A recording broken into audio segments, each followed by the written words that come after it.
EBITDA margins 68%, operating margins 63%, net margins of 58%, free cash flow margins 62%. I mean, it's hard to find businesses that can do that for a long period of time.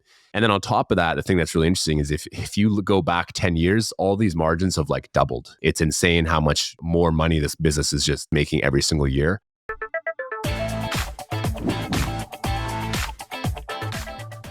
Today is a great day because we have the start of a new series teed up for the listeners as I'm joined by my co-host, Kyle Grieve. Kyle, how are you doing today?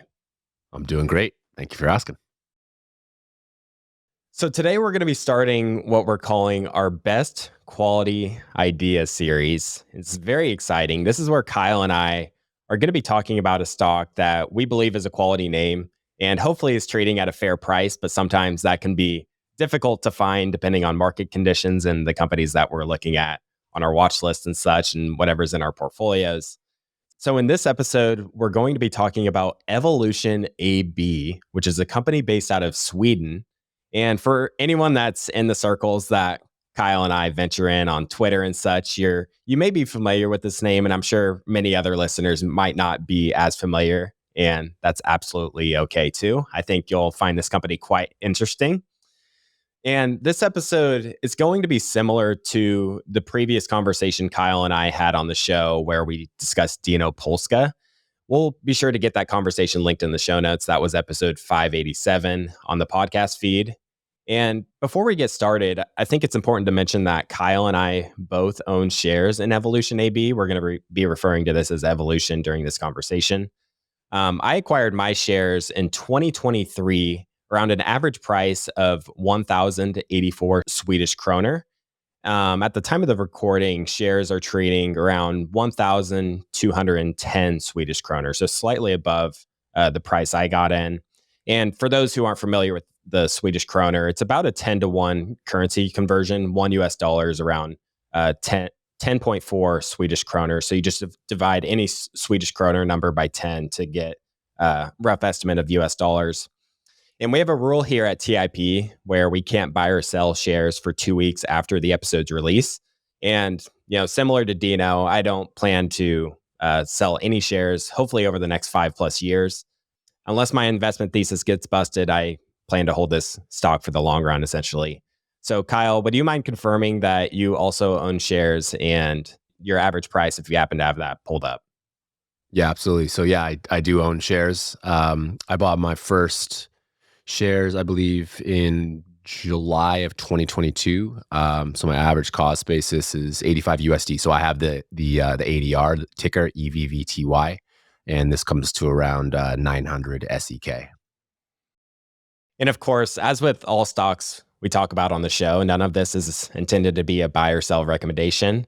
And certainly when it comes to Evolution, Kyle and I have a bias because we own shares. We've looked a lot into this company and talked about it a lot amongst members of our investment community or amongst ourselves. So please do your own research.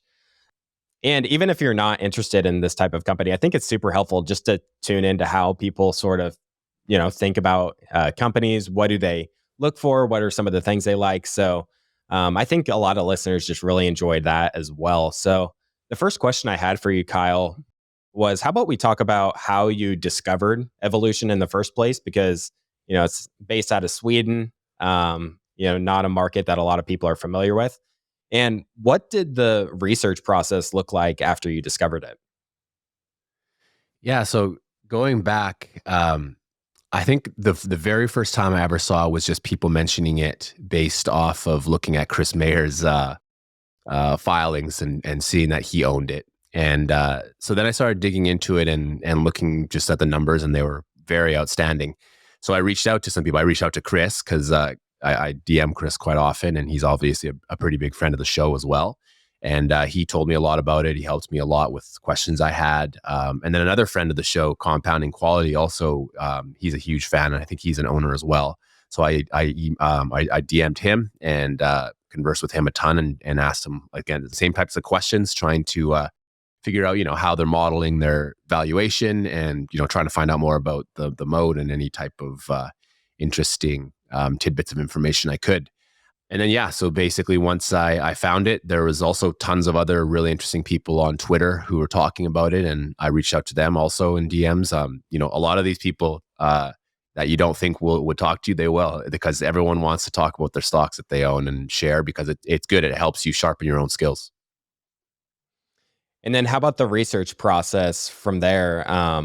What were some of the key sort of resources to figuring out, the company's business model and such, and really understand how evolution fits into the big picture?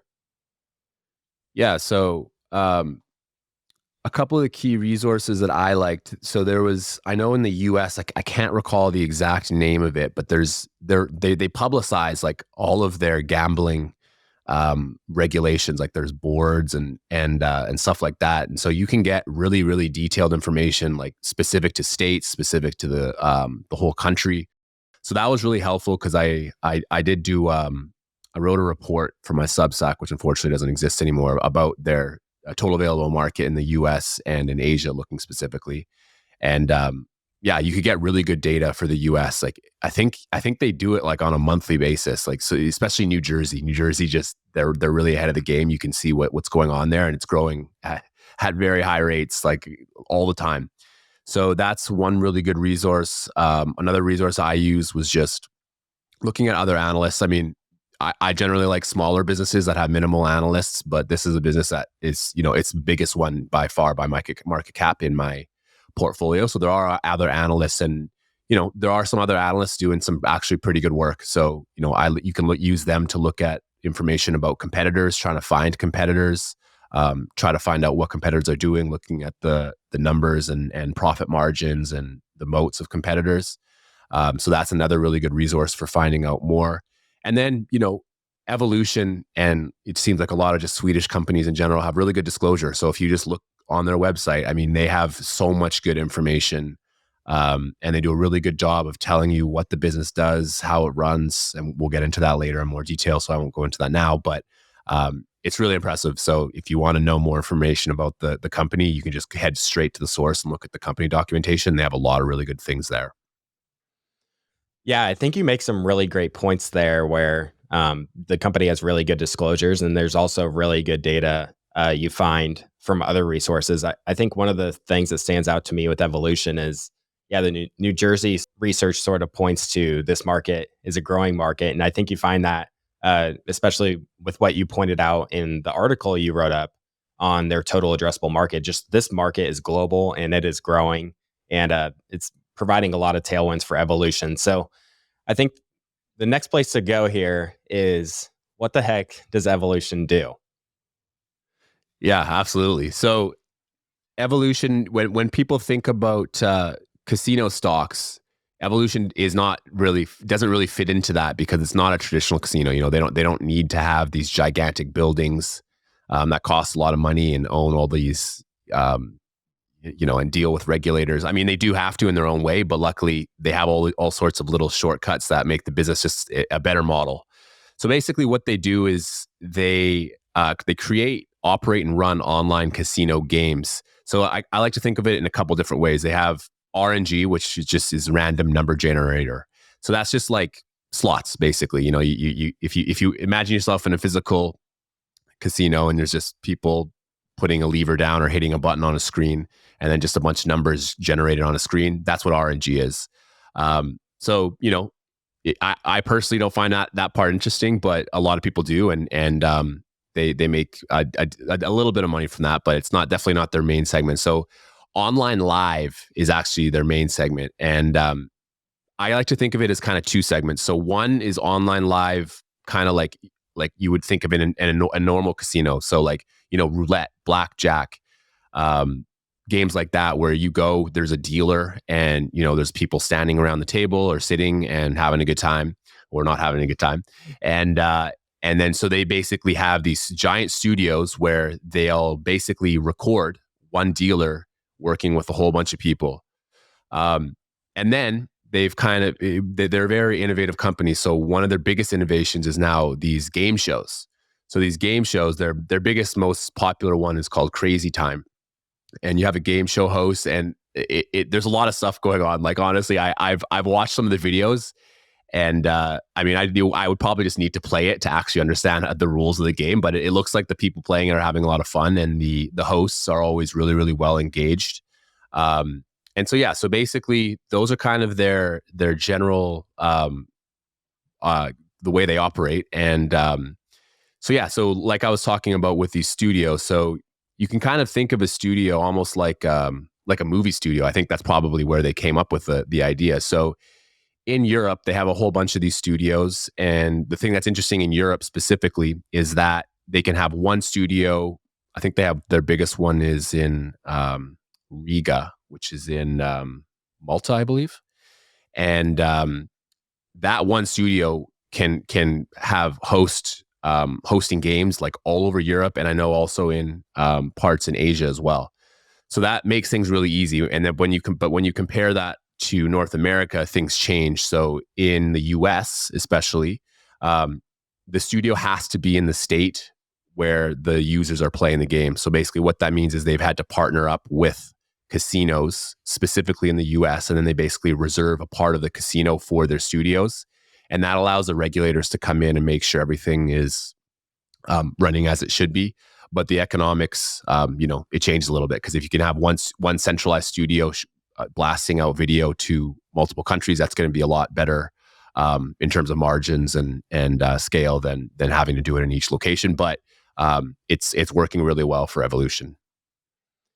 Yeah, the live casino is really, really important to understand with this business, where you're getting online and you're seeing a dealer. I always think of blackjack because it's a game.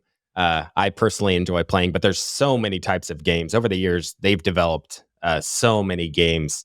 I believe it was 2023, they developed over 100. And 5+ years ago, they were developing something like less than 20 or less than 10. So they've really scaled up the number of games they're releasing. That leads to users, joining one game and then finding another game. And there's a lot of intersection that goes in with this.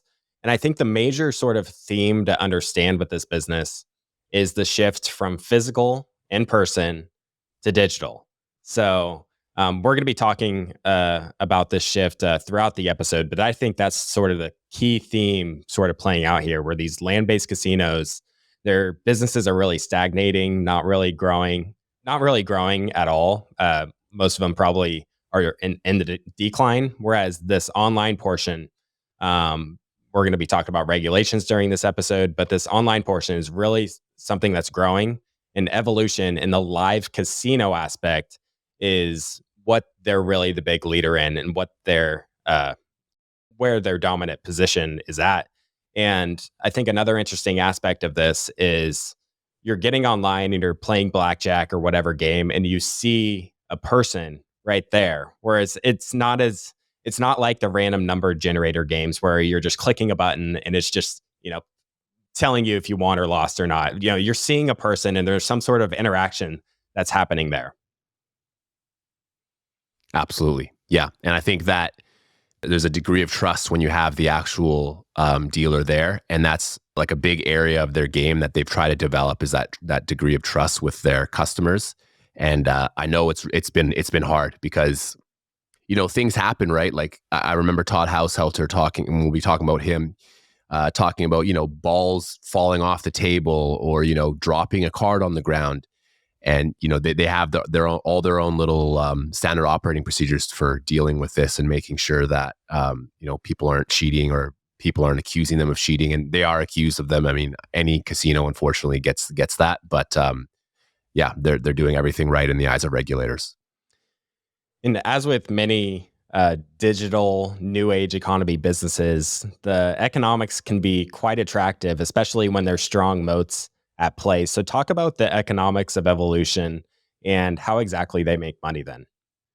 You could think of it somehow that they're kind of a middleman. So obviously there's a casino operator. So a casino operator that a lot of people would probably know would be like AAA casinos or Poker Stars.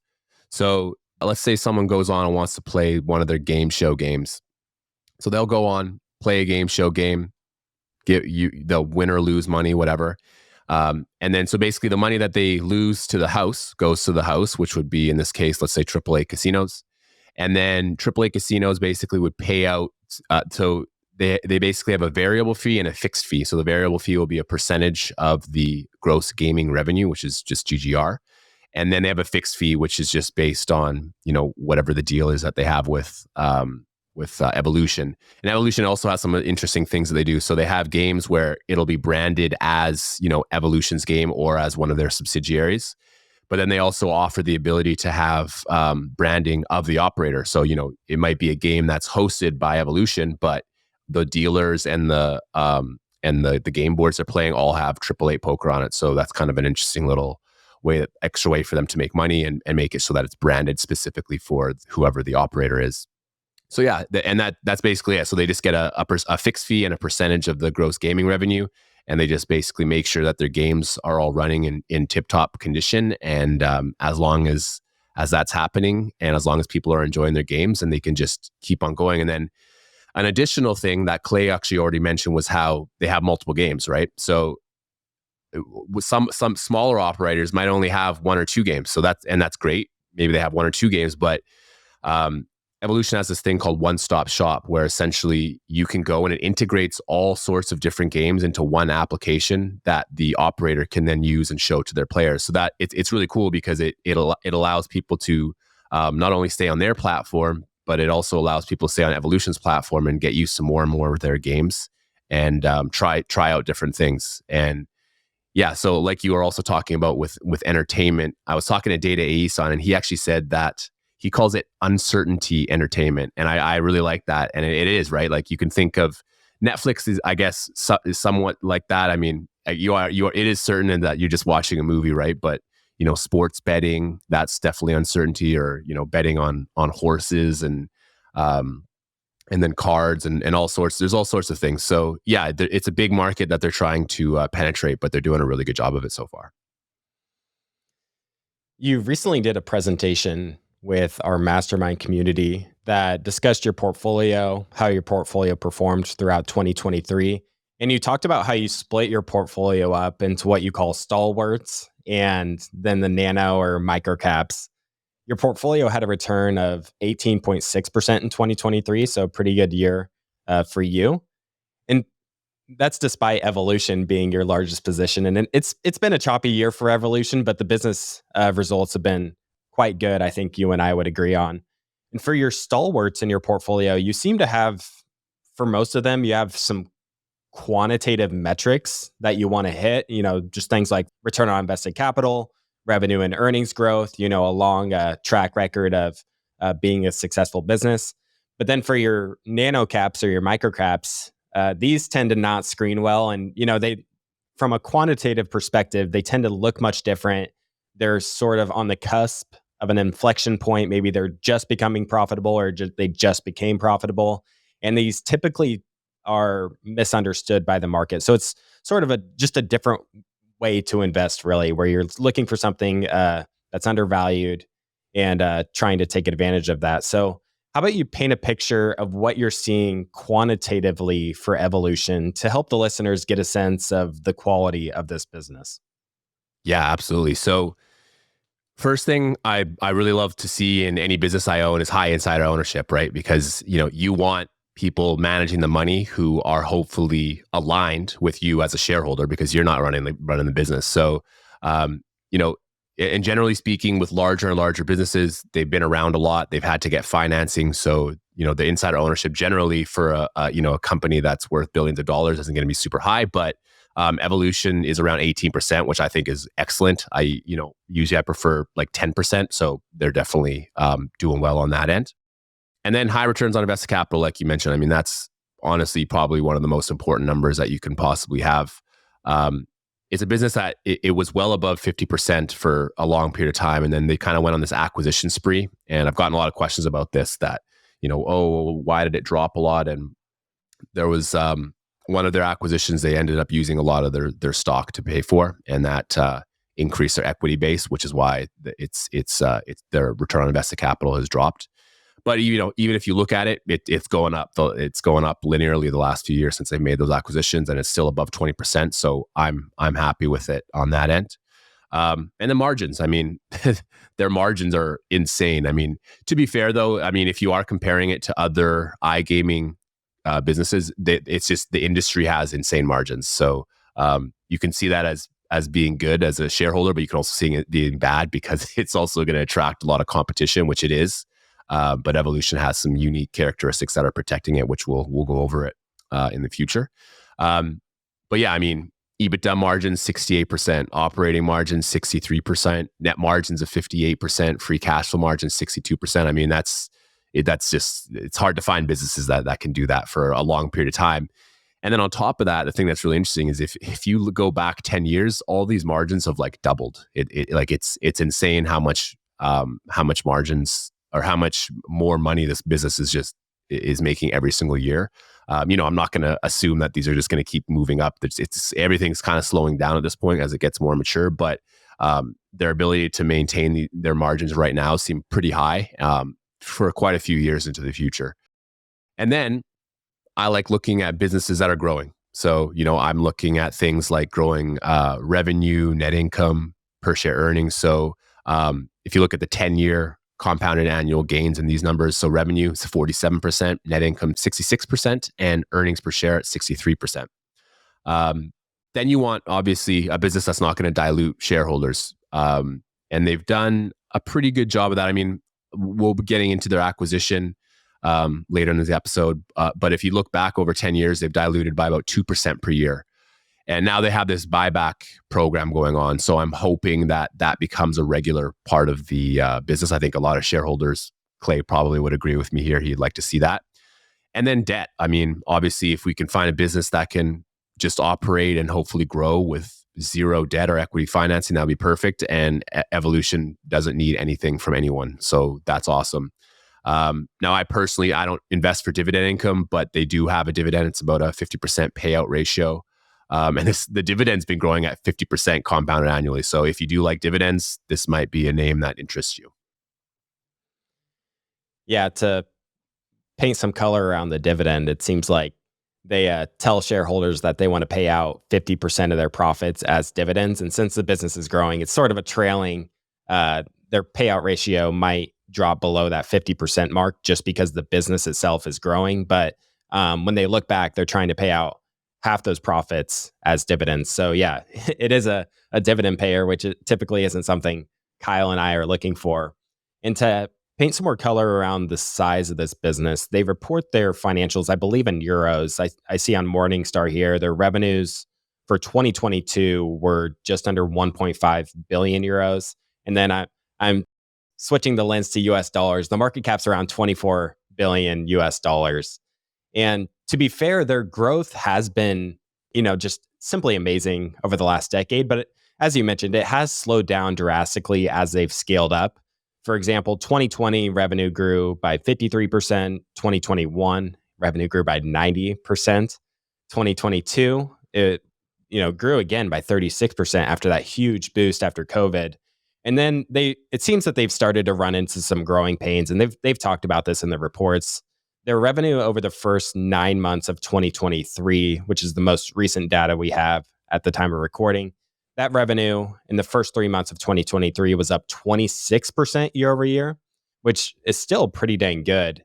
And the most recent quarter had revenue growth of 19% and then profit growth of 23%. And these growth levels are still very impressive to me. And you mentioned the margin expansion over time, and I think that's still sort of an indicator of a strong moat of if their margins are continually able to increase, then they have strong pricing power and they have strong business economics within their business. And I was reading one of their recent reports, and they talked about how there's more demand for their products than they're currently able to fill. You talked about the live casino aspect where they need to have dealers in place to service all these users, and they're just like, we can't expand to meet all the demand that's out there. And that really tells me that they're certainly operating from a position of strength right now. And, having more demand than you can handle is certainly a good problem to have. And, really gives them, I think, a lot of pricing power as well, and just points to the strength of this business. Yeah, I couldn't agree more. And you could make the argument that even this has been a bit of a management fumble in some areas that why are they allowing this to happen? But I have a high degree of trust in management. They've done a really good job, especially organically inside of the business, and I think that's something that they'll be watching for. And I think, like you just mentioned with employees, one thing that's really important is to track how many full time employees they have, because that's very important to the business. Because yeah, I mean, really, like, it's a pretty nice problem to have where it's like, oh well, we can't hire enough people or open enough studios to meet the demand. So I think they'll get moving on that pretty quickly, though. And they don't have a ton of, turnover that should be of concern at upper management. But when you go down to the dealer level, they're going to have a lot of turnover where people just sort of get burnt out dealing.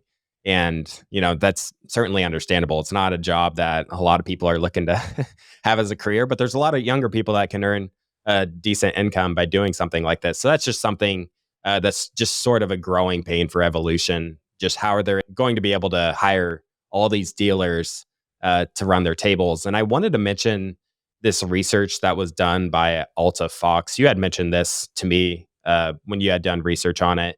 They had a report on Evolution, which I'll be sure to link in the show notes, and they list a number of tailwinds that have led to the growth of the live casino market. And I think a lot of it just made total sense that I just wanted to tie in here.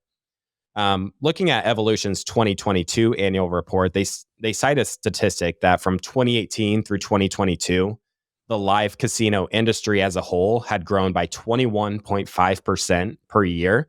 And then the land based casino market had shrunk by 4.7% per year. And turning back to the Alta Fox research, the first tailwind they mentioned to why this growth has been so strong in the live casino space is lower latency internet and broadband. So as technology continues to get better and better related to the internet, then this creates a better user experience within these live casinos. And then this also relates to better camera technology, better streaming technology. There's that saying that software is eating the world. So as these products and services get better and better related to the internet, then businesses around that space are going to continue to benefit from that. And then another tailwind we're going to be talking about today is just the regulation of iGaming. And that's globally. More and more countries are adding more regulations and making it more of a place where businesses know, what the regulations are going to be, because there's sort of these gray area markets where businesses don't really know what direction the country's going to head in terms of regulation. So Evolution is really in talks with regulators all around the world. And that may be with countries that already have a framework in place, or it may be something like the US where only 5 states have approved live casino and more are looking to get into that. And then Europe is actually Evolution's most mature market. So Europe is a case where most countries have regulated markets, and Evolution has an established position there, and they aren't growing as fast in Europe as they are in some of the other areas. So, as more countries put regulations in place, then this, I believe, is going to be a really strong positive trend for Evolution's business.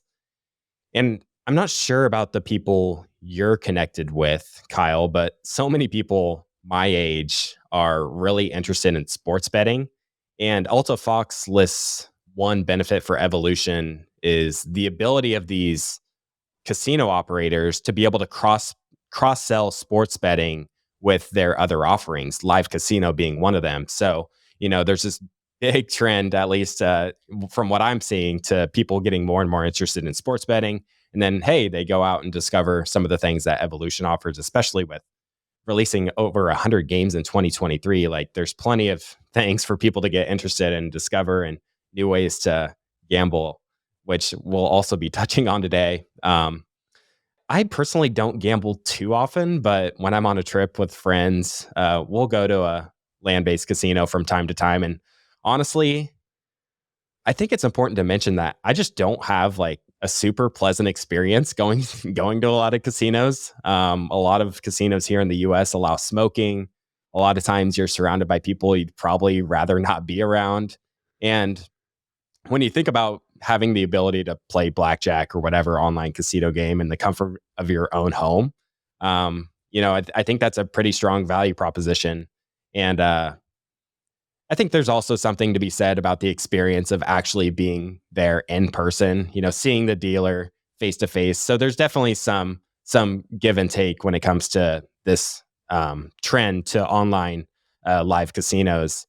And you know, as I mentioned, seeing the dealer, having people around you, having that in person experience. But I think in the end, overall, it's definitely a win win for evolution. That this trend to online gambling is obviously going to be really important for them. So I don't know if you have anything to add related to these tailwinds that evolution is seeing. Yeah, no, I tend to agree with you. Me and my friends do like a little bit of sports betting is probably by far the most. I haven't been in a live casino for many years, and yeah, when I would go, is yeah, full of people that aren't the most interesting. Luckily, in Canada, you can't smoke in them, so it's a lot more manageable. Um, but yeah, I mean, it's a lot of people who are sleepy and inebriated. Not exactly the people that you want to spend too much time around. So yeah, that definitely is a big tailwind that you could kind of get the similar experience, but from your comfort of your own home. Yeah. I forgot to also mention that most casinos aren't going to be like in your backyard. They're going to be 30 minutes or an hour away, and it's not going to be super easy to get to. So it's quite a trip to go and do that. And then online, it's just like click of a couple buttons, you're on, and you could be, spending your money at a table. I mentioned the regulation of markets, so let's turn to this part here. Could you talk about the difference between a regulated and an unregulated market for evolution? Yeah, absolutely. So it's kind of hard to define because especially with the unregulated market, there's no real definition that I could really think of or find. So we'll start with regulated markets. So a regulated market can mean multiple things, but the way that I kind of think of it is that they have some sort of regulatory body overseeing their games that they're offering in a specific demographic. But it's to degrees, right? I mean, you could have a regulatory body that's looking at the entire country. You could have it in North America at a regulatory body looking just at one state, or in Canada, just at one province. And then in some cases with EBO's games, they might be regulated by, for instance, a national body, but then be taxed locally or provincially or in a municipality. So it's definitely a little bit muddy. But when you look at the unregulated market, that gets even more muddier because the unregulated markets include a lot of emerging markets. Um, they might have small amounts of regulation in certain areas of the business, but not in others. So it's kind of a more incomplete setup.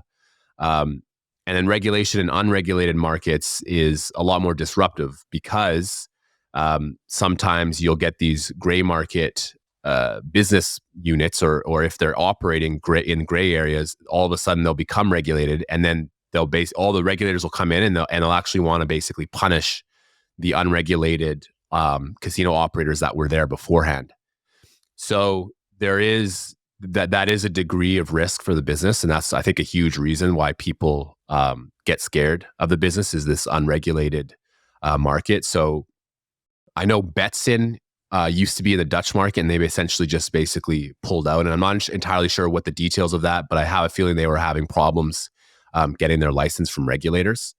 And then there's another operator called Entain, and now they only operate in regulated markets. So, you can make an argument that regulated markets are just a lot more stable than unregulated markets, and I probably would agree with you on that end. But the unregulated markets are just massive all over the world. So just skipping them entirely means you're giving up a lot of potential customers.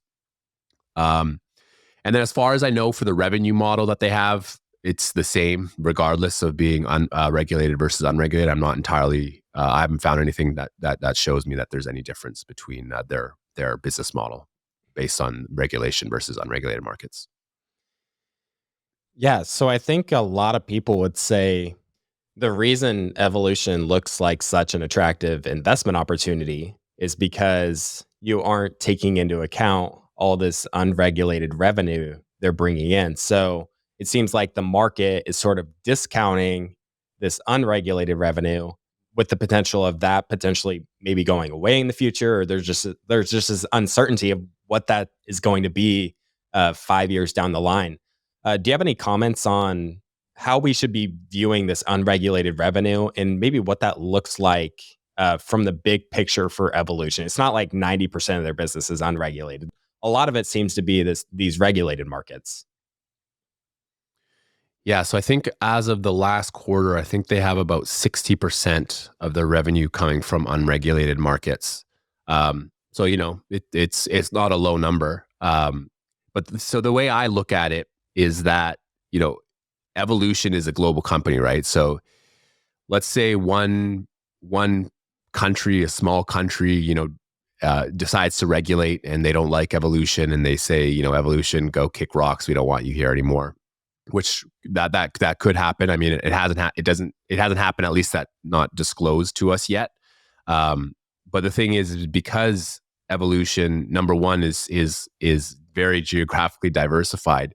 One small country is going to make a very small dent in it. Obviously, if it was like the U.S., and that wouldn't be very good. But my other point being is that they're also always in talks with regulators. Like, it's not like Evolution wants to be in these unregulated markets. They're perfectly fine with it transferring over to regulated markets. So, I'm pretty sure that they're very eager to get licenses and get whatever type of accreditation if a country is going to regulate. I think the Philippines just recently regulated, and I believe they have their games in the Philippines. So, as more and more countries regulate, I think that evolution will be there. And then another thing on regulation that you have to think about, and that I think about often, is countries are, you can have your stance on gaming and whether it's good or not or whatever, but the thing is it's tax money, right? You basically are just printing tax dollars for whether that's national, state, provincial, whatever. And tax dollars are hard to come by, and this is a pretty easy lever for people to press to basically get more tax dollars and do with it whatever you'd like. Yeah, and then like also what Clay was talking about with people thinking that the regulated market should deserve, say, like a higher multiple than unregulated market. I don't even necessarily disagree with that, because the regulated market, it's a lot more stable, and it's a lot more certainty as well, and obviously the market loves certainty. So that's one way of looking at it. I just don't think that they're going to lose their unregulated market share at a quick rate anytime soon. So you have to take that into account when you're valuing the business. How do you get started with stock investing? I've put together a course to teach you everything I wish I knew when I first started investing in stocks. Let's start at the beginning and ask, what is a stock? Let's zoom on into what it's actually like to buy a stock. A few options are Charles Schwab, TD Ameritrade, Ally, E-Trade. Fortunately, you won't have to necessarily calculate all of these taxes yourself. I'll outline a few main ones to be aware of throughout your lifetime investing journey. As Warren Buffett says, your best investment is yourself. There's nothing that compares to it. By the end, you'll be savvier about stock investing and personal finance than the vast majority of people. Even if you're not a total beginner, I'm confident you'll get a lot out of the principles and strategies I outline, which we'll build on throughout. A link to the course is available in the description below. See you there. Yeah, it's funny you mentioned the tax aspect, just pointing to the incentives of these governments around the world. In Lincoln here, where I'm based, there was recently a live casino that opened. It was the very first one that was opened in Nebraska that I'm aware of. And, many people were against this, but it just seems like this inevitability where governments need a way to, fund what they're doing and bring in these tax dollars. And, it just sort of feels like an inevitability in so many of these areas of the world. So how about we turn to the revenue breakdown for Evolution geographically? What continents do they have major footprints in, and where's some of their biggest growth coming from? Yeah, so just to start off with the geographic distribution, so Europe's around 38%, and I believe this is of last quarter. Europe is 38%, Asia is 38%, North America 12%, Latin America is 7%, and others 4%. So all the areas are growing. Right now, there is, like Clay mentioned a little bit earlier, with the slowdown in growth. North America, which was growing very, very fast, has kind of slowed down a little bit. So that's kind of been a bit of a drag. But Asia and Latin America right now for evolution are the fastest growing markets. Latin America is going through a lot of regulations and legalization. And I think that's a huge market for evolution in the future. And then, yeah, so if we look at growth drivers in the future, though, I mean, North America still is, I think, one of their biggest growth drivers. You could probably say Asia is their number one, but North America is huge. And the thing that's interesting about North America is that, there's just, there's a lot of disclosure. So you can figure out kind of, how many states there are and make your projections from there. But yeah, like Clay said, games are available right now in 5 US states.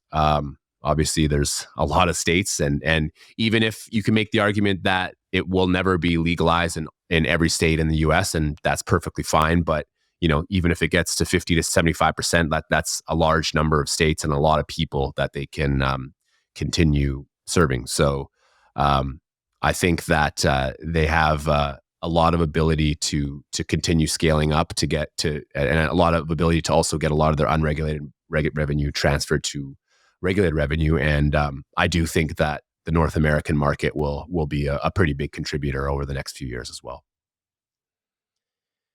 We talked about the very good economics of Evolution's business, and the growth of the market overall and the attractive economics is going to attract quite a lot of competition. So talk about the competitive landscape of the live casino market.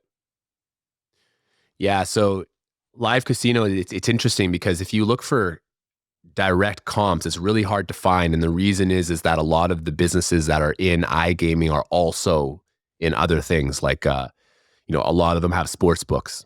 And unfortunately, as good as or as fun as sports books are for certain people, the economics just aren't as good. So essentially, they're if they have a live iGaming section, it gets dragged down by other sections in their business.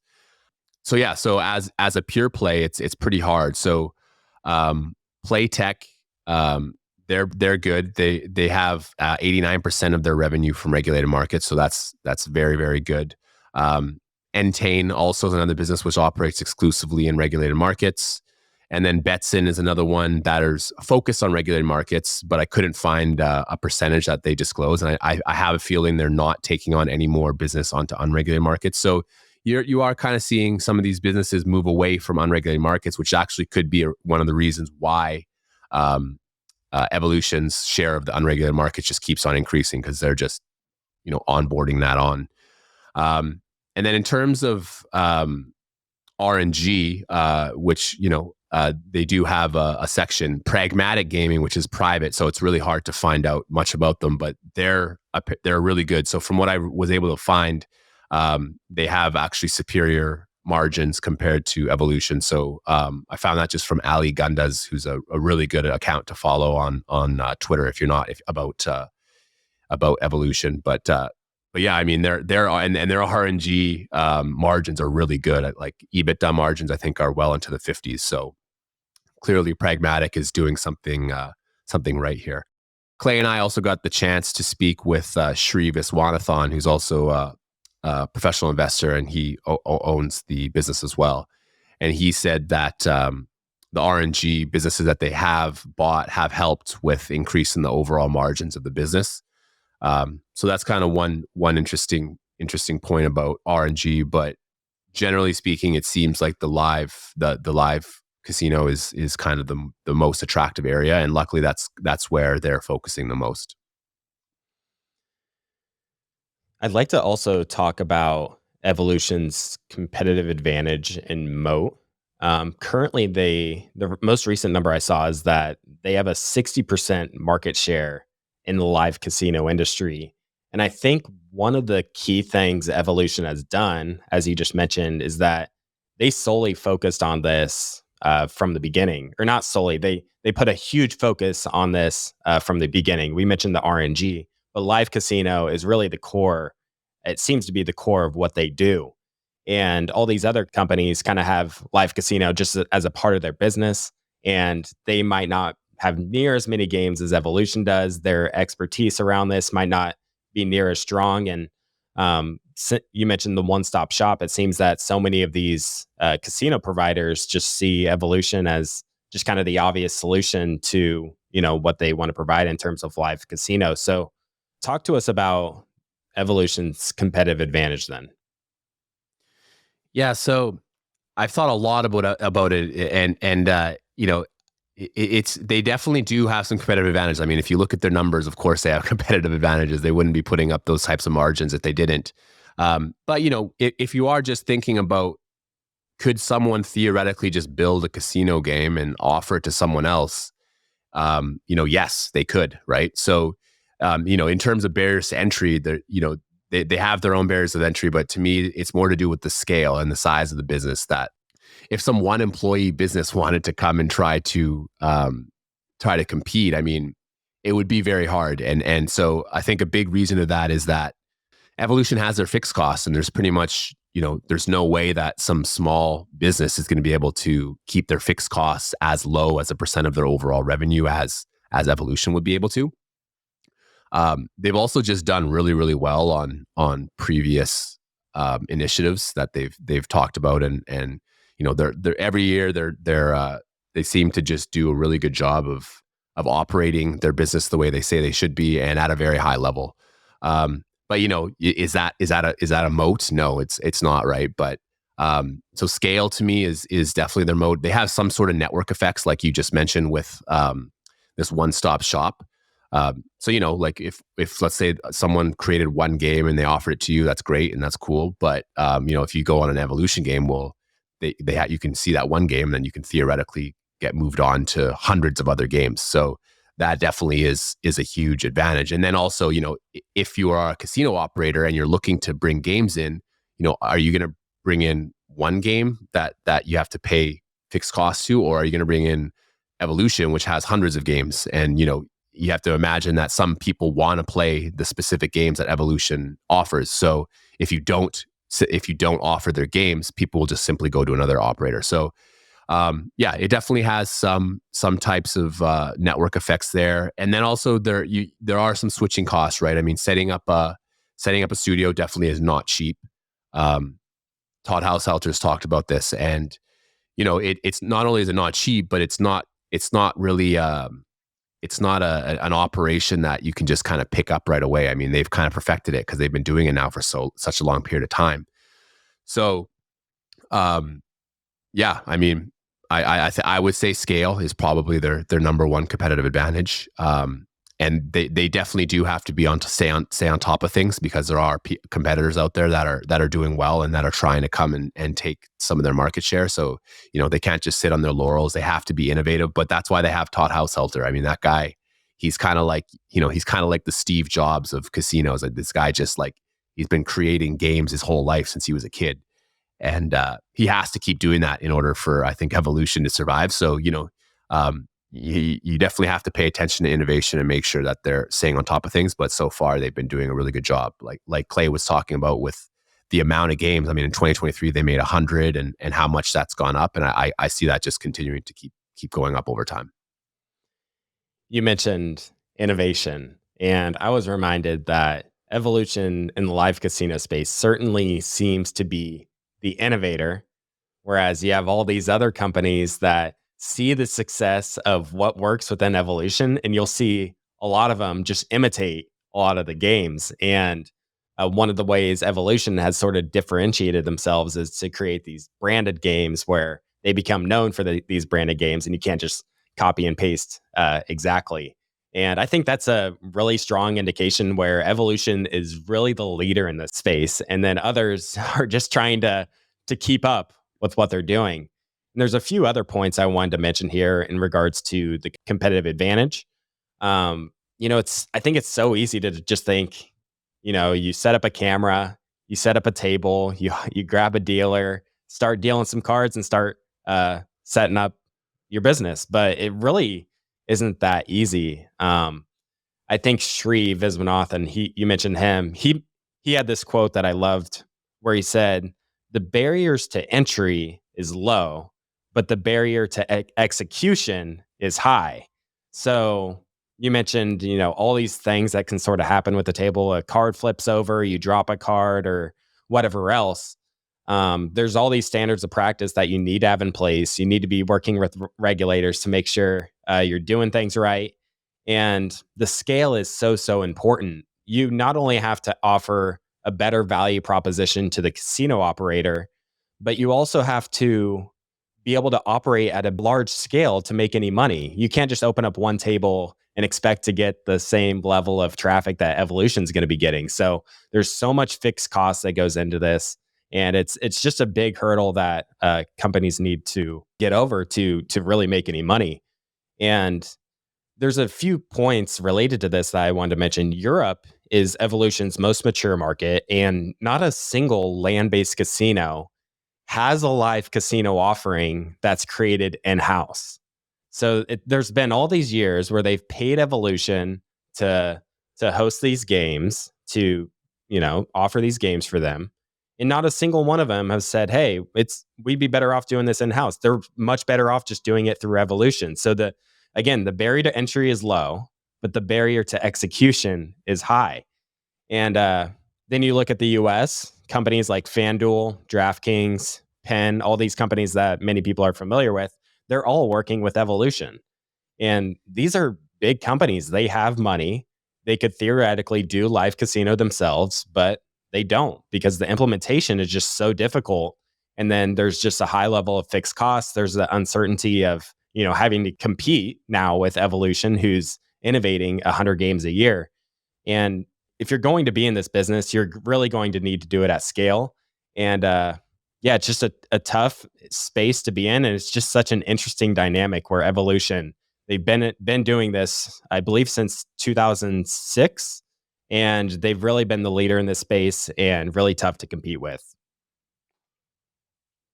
Yep. Great points. Alrighty, let's turn to Evolution's management. What are some of the things you've found that are important to highlight here on their management team?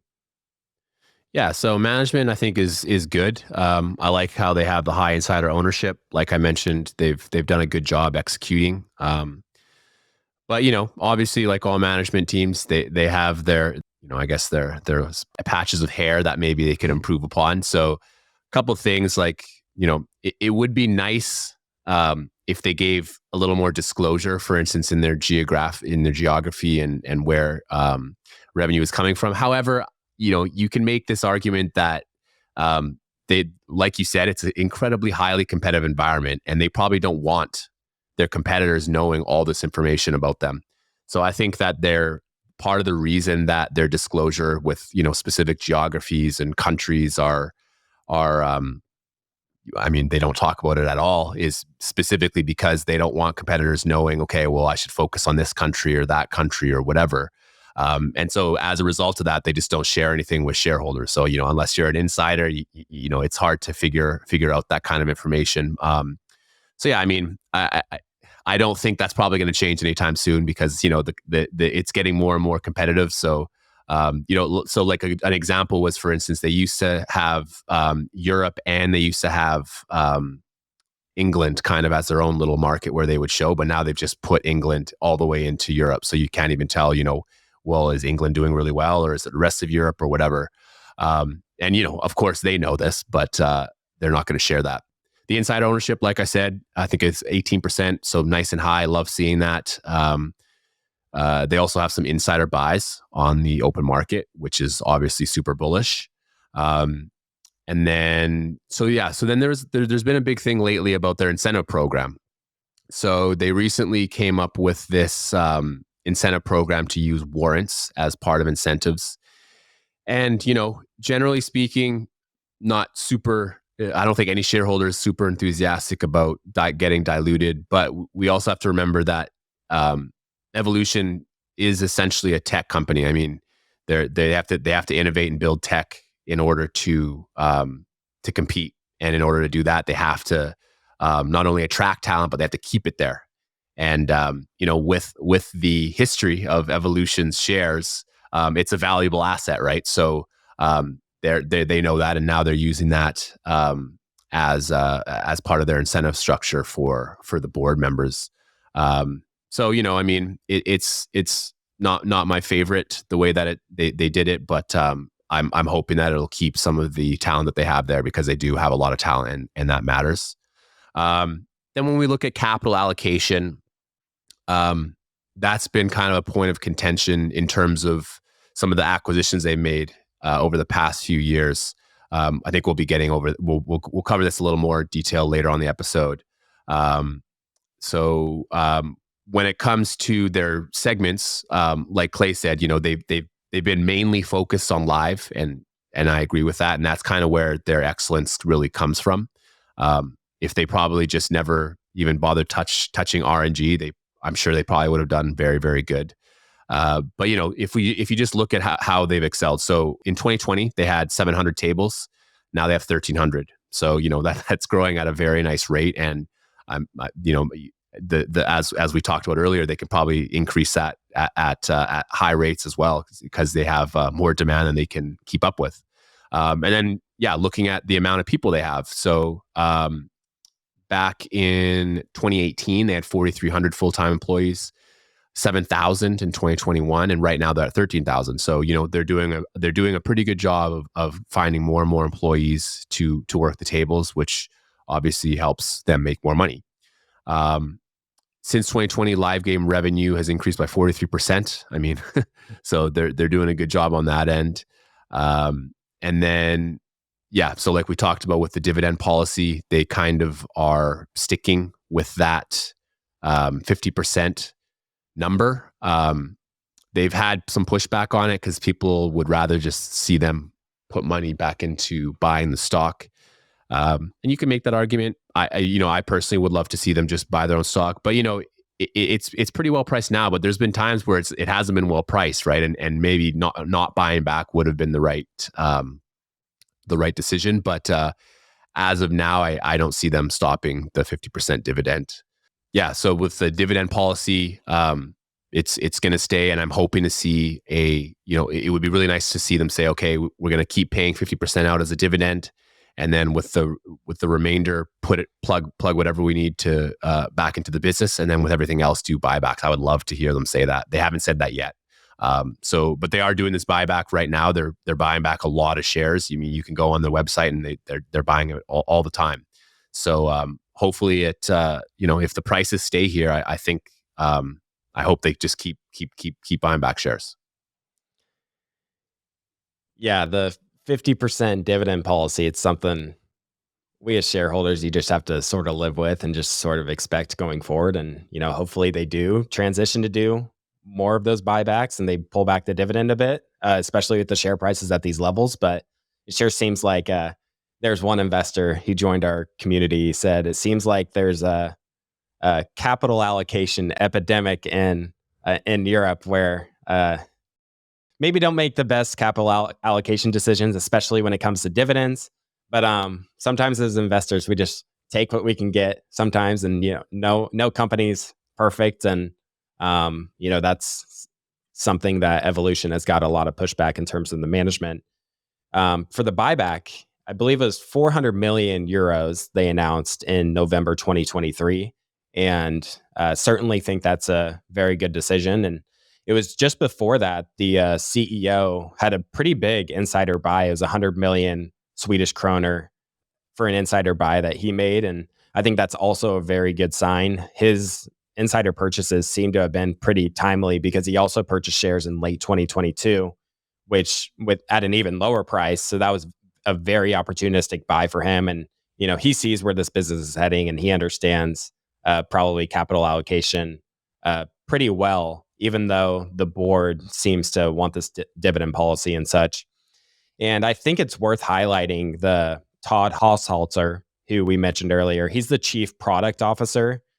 He has a very important role with Evolution because he's in charge of developing the new games and ensuring that Evolution has the best of the best when it comes to live casino games. And it's probably worth keeping an eye on him, keeping an eye on, the number of new games they're developing and how those are playing out, and just seeing, how that changes over time. And he does various presentations, and he's fun to tune into. He had a recent presentation that he ask the audience essentially, what is the largest gambling company in the world? And, many people are going to be thinking, oh, Evolution or some huge casino in Las Vegas. But he put Coinbase on the screen. And I just thought that was so funny. Coinbase has I just looked it up. They have a market cap of 29 billion, Evolution's at 24 billion. But I believe at the time of the presentation, Coinbase's market cap was much higher. And his main point was that younger people, they really treat money that goes into something like Coinbase or something like Robinhood. They really treat this money as if they're investing, but in reality, they're actually gambling because they're just making these terrible bets on meme stocks or various altcoins or whatever else, and end up losing most of their money over time because they just simply put, in my humble opinion, they don't really know what they're doing in terms of what they're buying and understanding the fundamentals. So it's really not feasible to think that Coinbase is going to be eating 100% of the gambling market. But it's interesting to think about how it reminds me of Netflix, where the Netflix CEO, he mentioned that Netflix's biggest competitor isn't Disney Plus or any of these other companies. Their biggest competitor is sleep. And that's sort of what it reminds me of for Evolution, where, the currency of today is your attention and obviously where you're spending your dollars. And it's why a company like Meta is just so valuable, because they have so much of people's attention. And then obviously that gets advertisers. So I think that's the case for Evolution, where they need people to generally want to spend time gambling within these types of games that they provide. And it's a dynamic market. People's needs and wants change gradually over time. And that's why they're innovating. They're continually making their games better, making the user experience better. And Todd Haushalter is definitely super, super passionate about this stuff. You called him the Steve Jobs of this space, and which is quite funny. He definitely has a lot of passion for what he does, and I think they'll continue to do well in terms of this. But definitely a risk that people are gonna continue gambling, whether it be through Coinbase or whatever else, and hopefully Evolution stays on the forefront of that. Yeah, I really liked that comparison he made. And yeah, I mean, there's all sorts of ways to get people's attention now, and gambling is just one of them. But like you said, gambling can take many forms. I mean, when people are on Robinhood and Coinbase, I don't think they think they're gambling, but like Todd Haushalter says, you can make the argument that they are. To the point on capital allocation, Evolution's made a few big acquisitions where they issued shares to purchase some of these RNG companies. And the market's sort of treating this as pretty bad purchases. One, because they issued shares to do it. And these RNG games maybe haven't performed quite as well after the acquisition. Plus, you factor in the price they paid for them. But I think investors who own the stock make the case that there's some synergies at play where these these RNG companies overall have made Evolution a better business. Even if you look at the individual business units, maybe they're not doing quite as well as we've hoped. So what are your thoughts on some of the acquisitions they've made in recent years? Yeah, so a couple of them, they've spent a couple $1 billion, whether that's either through cash or shares on NetEnt, No Limit City, and Red Tiger. None of them have turned out particularly well. They also bought them during, I think it was in 2020 and 2021 when markets were pretty euphoric, and so they probably overpaid for all of them. They're all growing. RNG section, when you look at it, it's only growing in kind of the mid single digits, which isn't great. I don't think that's what they saw when they bought it. So, like for instance, NetEnt was purchased for 2.1 billion euros, and I believe it was all purely shares. I went back and looked at the price. It's about 12.4 times revenues and 26 times EBITDA, which for a high quality business doesn't sound horrible, but you would also assume that there'd be a good amount of growth embedded in that as well. So yeah, if you compare it to Evo's numbers at the time, it was actually trading at a discount. So maybe they felt like because it was trading at a discount, it made more sense to just use shares. But NetEnt, it turned out to not be growing anywhere close to the rate Evo and its our live gaming section was growing. So it's hard not to say that they didn't overpay a lot for that acquisition. And so yeah, they made that acquisition in June of 2020, and the market was heating up at that point in time. So if they maybe waited a little bit, or if they bought it a little bit earlier at a bigger discount, then maybe it would have worked out better for them. Who knows? It's pretty hard to say, but yeah, in terms of their M&A work, I would prefer that they probably just stayed away from it and probably just kept putting money back into the dividends and into the buybacks and just into the live gaming section, because the acquisition part just hasn't done much to deliver shareholder value. Yeah, that's a good point that we should probably continue to monitor what they're doing in terms of capital allocation, especially in terms of these acquisitions and the prices they're paying for them.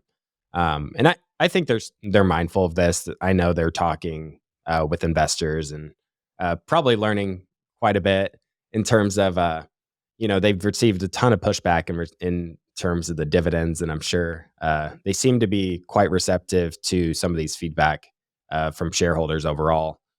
Sri Viswanathan, he just released his 2023 letter, and he mentioned that him and a group of investors met with the CEO in New York, and he shared some insights in that letter that I'll be sure to link in the show notes as well for those that are interested in some of the things he picked up just from studying the business over the past year or so. So we can't talk about any business here on the show or do a deep dive without talking about valuation. So their recent growth has slowed, which makes it a bit difficult to project where this business will be years into the future. So how do you estimate their future growth and intrinsic value? Yeah, so with evolution, I like to use just the simplest possible ways for evaluating the business. So I just like looking at their earnings per share, which has been growing at a very high rate, and then kind of just projecting that out for a few years, putting a terminal multiple on it, and then discounting it back to present value. So if you look at their EPS, the last decade it's grown at 63%. No chance that that's sustainable into the future. But we can, kind of look at what they've done recently. So I think, staying just looking at how revenue's grown and how margins have been increasing, I think kind of like a mid to high 20% for EPS seems reasonable to me. It's less than half of what it's been in the last 10 years. So I'll use that number, look out for the next few years, and then put an earnings multiple, terminal earnings multiple. That's a little bit tougher to come across, because you can say that the company is going to get more and more mature. So what kind of earnings multiple does it deserve? Is it going to be just kind of your standard 15 to 20 of a kind of an average business? I don't know. I guess you could make that argument, but I do think it's a lot. It's definitely not an average business. I think it's an above average business. So I think it deserves a little bit of a premium. It's a business that's traded at very high valuation levels in the past, but realistically, something in the mid early 20s, I guess sounds good. So if you use those numbers and plug them in, you get about a 25% compound annual growth from here. If you want to say that it needs a lower exit multiple, so I used 23 here, you could make that argument, and you're probably still going to get pretty good growth because it is growing its earnings at a pretty high rate. But yeah, I mean, over time, they're also going to hopefully get more and more regulated market share. So that'll make their earnings, I think, a little bit more valuable, and you could justify putting a higher valuation on that as they get more and more regulated revenue, which I think they will over time. So that's kind of how I look at valuing the business. So just look at what I think EPS will be in the next few years, and then discount it to present value. And then also they do have those buybacks. So if they do the buybacks really well, that's only going to increase the earnings per share. Yeah, Kyle, you and I, we discuss the idea of finding a multi-bagger investment amongst our community, amongst the discussions we have. And really, the holy grail of finding a multi-bagger, I think, is you want a small company that dominates its market. It has a lot of potential for future growth. And the trick is finding that sort of situation uh, at a fair price. And I really think you really have a really unique situation here with Evolution in terms of their moat, the size of their market. If Evolution were to lack in any of these areas, it'd be where they're at in their growth journey. They've been doing this for over 15 years. So we're 15 years into the story, but it sure seems like there's still substantial room to run over the next decade. And I'm reminded of something Monish Pabrai has talked about, where ideally you're in a situation where there's low risk, but there's high uncertainty. And when I look at Evolution, I see you got these growing pains and hiring issues, and this turnover at the lower levels of the business. You have the unregulated markets in these gray areas. You have competitors, leaving the market. What's going to happen to that over the next 5 years or so? You have these acquisitions where it seems like they've overpaid. You have competition coming in and wanting to eat Evolution's lunch. But despite all that, you see revenues tick up year after year. You see earnings tick up year after year. And, it's like you have to figure out what's signal and what's noise, and what's your holding period with this. If you buy in and you need to sell your shares in 3 or 6 months, maybe you'll lose money. That's just the way the stock market is with any company. And I think if for you and I, Kyle, we plan on holding on to it for at least a few years to see, unless our thesis of what we've talked about today is busted. But it sure seems like, 5 years from now, it sure seems like revenue and earnings are going to be quite a bit higher than they are today. And at the end of the day, that's pretty likely going to lead to pretty good stock returns for us as investors. Yep, that's exactly how I see it. I really like your point too about low risk, high uncertainty. I think you're completely correct that it definitely fits that into that mold. But yeah, like you said, I mean, and like, Buffett and Munger always say, you just want to buy businesses that are going to have a lot more profits in a few years' time. And I feel there's a very, very good chance that Evolution does that. Yeah, we want to keep things simple as possible, but not any simpler. So, in light of keeping things simple, I think it was Nick Sleep who said you want to find I don't know who it was, but they said you want to find 2 or 3 KPIs to track and ensure those are heading in the right direction. Maybe a few more. Just depends on the business. So, what are some of the most important KPIs you would track for Evolution? Yeah, so I completely agree that every business has their KPIs that are important, and it's your job to figure out what they are. So a couple that I really like to track on pretty much a quarterly basis are employee count, which we went over. You kind of want to see that going up and not down, and they've done a really good job on that end. How many tables they have? So like I mentioned, they're at 1,300. Obviously, would love to see that keep going up, because if the more tables they have, it probably means that they're serving more customers, and that means they're making more money. EBITDA margins, very important for them. They've expanded their EBITDA margins at really high rates. And you can put in any margin you really want here. They're all going up, but their signaling of EBITDA margins going up definitely shows that they have competitive advantages. So you want to make sure that that's hopefully it keeps going up. I mean, it's not going to go up forever, of course, but you definitely would just want to make sure that it's not coming down. That's really important. New studio growth. So this is something that's kind of been stunted lately. I trust that management will continue delivering on this. So it's really important that they keep making new studios, because that's how they make more tables and get more employees in the door. So that's very important. Regulated and unregulated revenue share.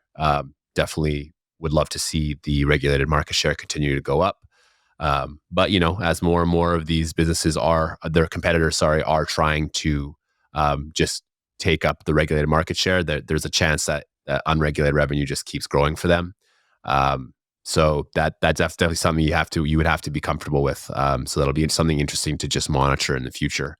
And then geographical revenue share. You want to make sure, hopefully, that all geographies are growing.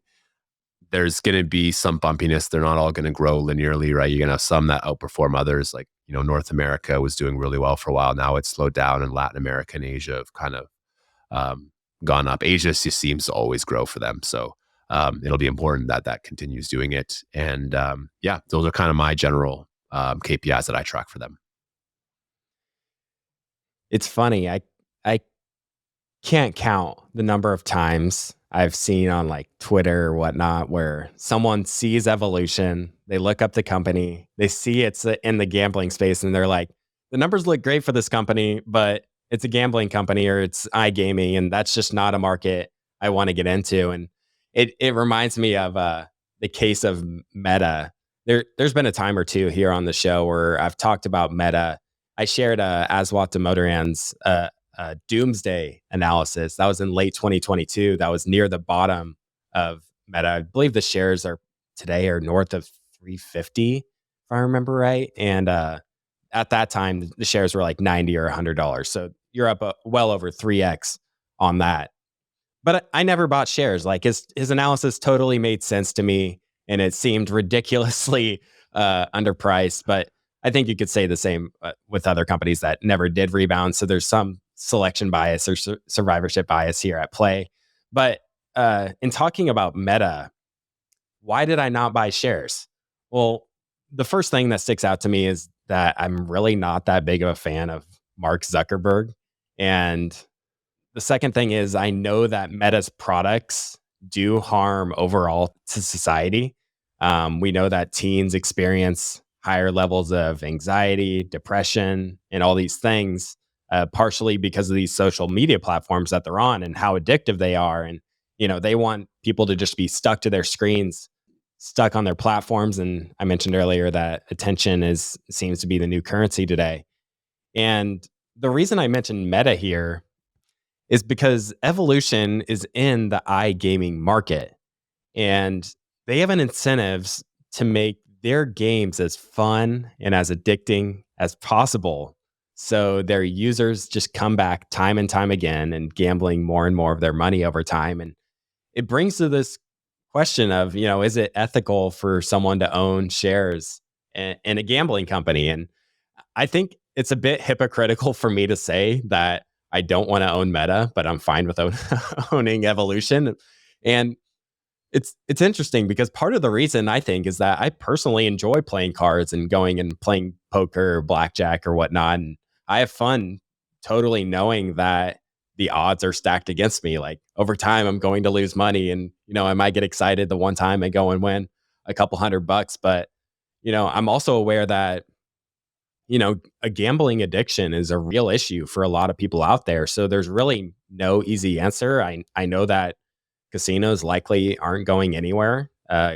These governments earn tax dollars off of them, and they enjoy that. So I'm curious to hear your thoughts on this. Like, what are your thoughts on, owning shares in a company like Evolution, where they're providing a product? Obviously people enjoy using the product, but it might not be beneficial in terms of using it for a lot of people. Yeah. So, in my opinion, investing is a very personal endeavor, and you can really make an argument for or against anything, really. And what one person thinks is right, another person might think is wrong. And it's really hard to, say one thing is right for everything. One thing is right for everyone and one thing is wrong for everyone. So, because I agree with you, because I personally find gambling fun. I have no problem going and gambling and accepting that essentially I'm just paying for entertainment. I'll go and maybe I'll spend $100 or whatever. And, if I lose it, that's perfectly fine. That's just the price you pay for entertainment. I don't go in there thinking that, I'm gonna lose this money and then I'm gonna go back to the ATM 50 times and make it back. But unfortunately, there are people who do that. Yeah. So I think you kind of have to figure out for yourself if you think that that gambling is not a industry that you want to be in to own a business, then don't own the stock. Perfectly fine. It's perfect. I don't judge you for that. Just as I hope you don't judge me for owning it. I mean, look at Buffett, right? He owns Coca-Cola, and he won't own all sorts of other businesses, but Coca-Cola is the product. I personally don't think the product's it's not healthy. I mean, I think that. I know it. It's a fact.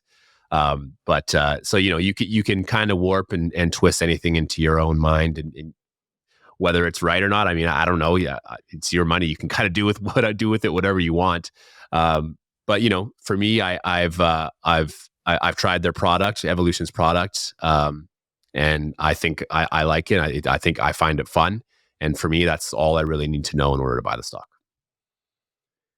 Awesome. And Todd Hallsalter, he's talked about, just thinking about the end user and like what's best for them. And I honestly don't think he means to, hurt users in the way that maybe some other companies do. So, you want to partner with good people in terms of the management team. And yeah, I mean, there's certainly a liking bias at play here where he's fun to listen to, seems like a great guy. Who knows what his true intentions are. And it's a good reminder that life and investing is just messy. There's no simple answer, and no company or product is necessarily perfect. And you're certainly right with regards to Buffett and Coca-Cola. And I've said the same thing when I was talking about Meta too. So Kyle, I don't want to hold you too long here. I really appreciate you joining me. And it's been a fun discussion, and I'm sure the listeners will enjoy tuning in. I'd love to hear some feedback from some of the listeners. So how about you give a handoff to how the listeners can get in touch with you if they'd like? And also, please mention everything you've been doing with TIP, because you recently transitioned to become a host on We Study Billionaires and hosting episodes here. So you can also just mention kind of what you're up to within TIP. Yeah, absolutely. So, the easiest way if you want to get in touch with me kind of on social media is just through Twitter. It's at Irrational MRKTS, Irrational Markets. I'm on there, very, very active. You can feel free to DM me any questions. I'll probably get back to you. And then, yeah, with TIP, I'm on 2 podcasts. So I originally started on the Millennial Investing Podcast, and now I'm doing an episode every 2 weeks on We Study Billionaires. So I've had a few episodes on there that had pretty good reception, and I'm really enjoying that. So yeah, if you enjoy listening to this podcast, you're probably already on We Study Billionaires, but I'm also on Millennial Investing Podcast. So you might want to check out that feed as well. Awesome. Well, I can't wait to chat with you again next quarter and see what company we find to discuss then. Thanks so much, Kyle. I really appreciate it. No problem. The numbers to me would tell me that this business is a very, very fast growing business, and it's a very, very high quality business. If you are evaluating it and you're just comparing it to other grocery stores, you'll probably never end up buying it, because you'll look at the PE and it's double that of its competitors. You'll be like, what's going on here? You have to really look under the hood at some of the details, some of the growth metrics.